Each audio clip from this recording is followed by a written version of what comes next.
உள்ள வந்து சூப்பராக வந்துருக்கு பாருங்க. ஹலோ வணக்கம், நான் வெற்றி செல்வி பேசுகிறேன். வெற்றி வீட்டு சமையல்லேருந்து. எப்படி இருக்கீங்க எல்லோரும்? நல்லா இருக்கீங்களா? இன்றைக்கி நம்ம ஒரு டிஃபன் ஐட்டம் பண்ண போகிறோம். நைட்டு டின்னருக்கு, காலையிலக்கு போனால் அது வச்சுக்கலாம். மாவு இல்லைன்னு நீங்கள் வந்து வருத்தப்பட வேண்டாம்.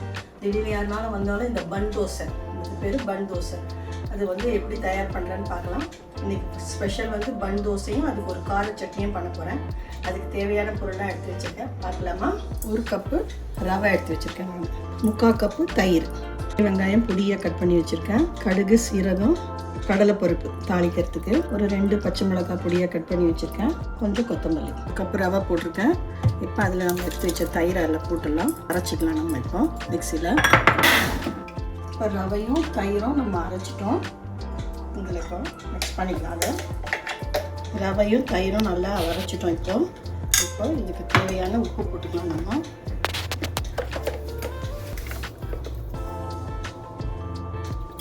ஒரு பிஞ்ச் ஆஃப் ஆப்ப சோடா மாவு. இப்போ வந்து இது நல்லா கலந்து விட்டுட்டு நம்ம இதுக்கு தாளிப்பு கொடுக்கலாம். ஒரு கடாய் வச்சுருக்கேன். கடாயில் ஒரு 1.5 ஸ்பூன் போல் எண்ணெய் போட்டுக்கலாம். கடுகு, சீரகம் எடுத்து வச்சுருக்கோங்க, அது போட்டுக்கலாம். கடுகு பொரியட்டும். கடுகு பொரிஞ்ச உடனே நம்ம கடலைப்பருப்பு போட்டுக்கலாம். அது பொரியுது பாருங்க. இப்போ நம்ம எடுத்து வச்ச கடலைப்பருப்பு அதில் போட்டுக்கலாம். கடலைப்பருப்பு சிவந்து ஒன்று நம்ம பொடியாக நறுக்கி வச்சோம்னா வெங்காயம் அதில் போட்டுக்கலாம்.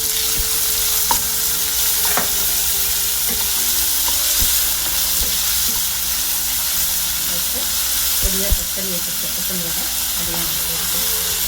ஆல்ரெடி கரைச்சி வச்சுருக்கோம்ல ரவையும் தயிர், உப்பு, ஒரு பிஞ்ச் ஆஃப் சோடா மாவு போட்டிருக்கோம். அந்த வெங்காயம் வதக்கின வெங்காயத்தை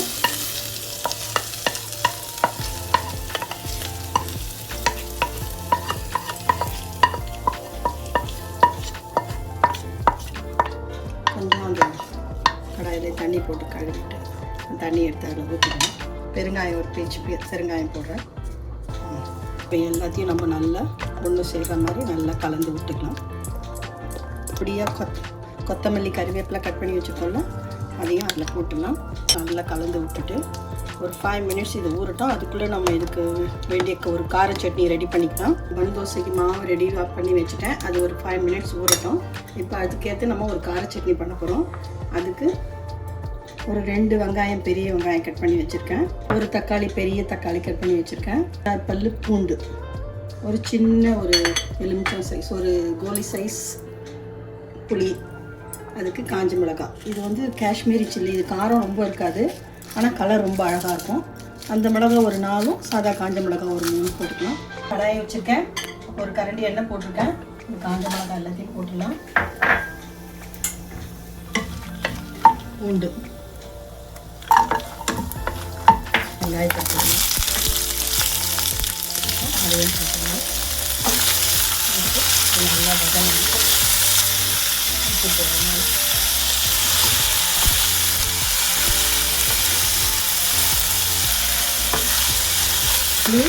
அதுவும் அதை போட்டுறேன்.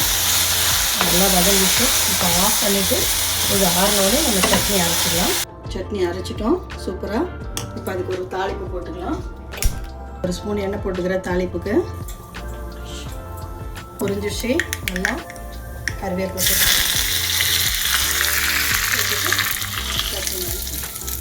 சட்னி ரெடி. கார சட்னி எவ்வளோ அழகாக இருக்குது பாருங்கள். பன் தோசை மாவு ரெடியாக இருக்குது. இப்போ நம்ம பன் தோசை தயார் பண்ண போகிறோம். பன் தோசை எதில் பண்ண போகிறோன்னா, நம்ம கரண்டி தாளித்து கொடுக்கணும்ல, அதில் தான் நம்ம வந்து பன் தோசை ஊற்ற போகிறோம். குண்டாக அழகாக வரும். 1 ஸ்பூன் நல்லா எண்ணெய் போட்டுக்கோங்க. எண்ணெய் போட்டுட்டு மாவு ரெடியாக வச்சுக்கோல, அந்த மாவு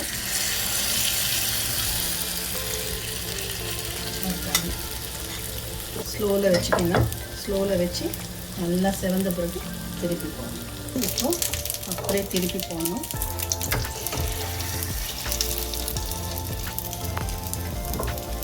பன் தோசை சூப்பராக ரெடி ஆகிடுச்சு. அப்படி சூப்பராக வந்திருக்கு பாருங்கள். மேலே நல்லா முறுமுறுன்னு இருக்கும், உள்ளே வந்து சாஃப்டாக இருக்கும். மேல் பக்கம் பன் தோசை ரெடி ஆகிடுச்சு.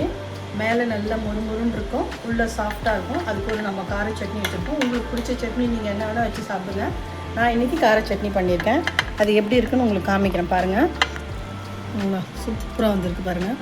உள்ளே நல்லா வெந்து மேலே முறுன்னு இருக்குது. சூப்பராக இருக்கும், சான்ஸே இல்லை. செம்ம டேஸ்ட்டாக இருக்கும். அதே மாதிரி இன்னொரு சூப்பரான ரெசிப்பியில் உங்களை வந்து சந்திக்கிறேன் நான். பாய், தேங்க்யூ.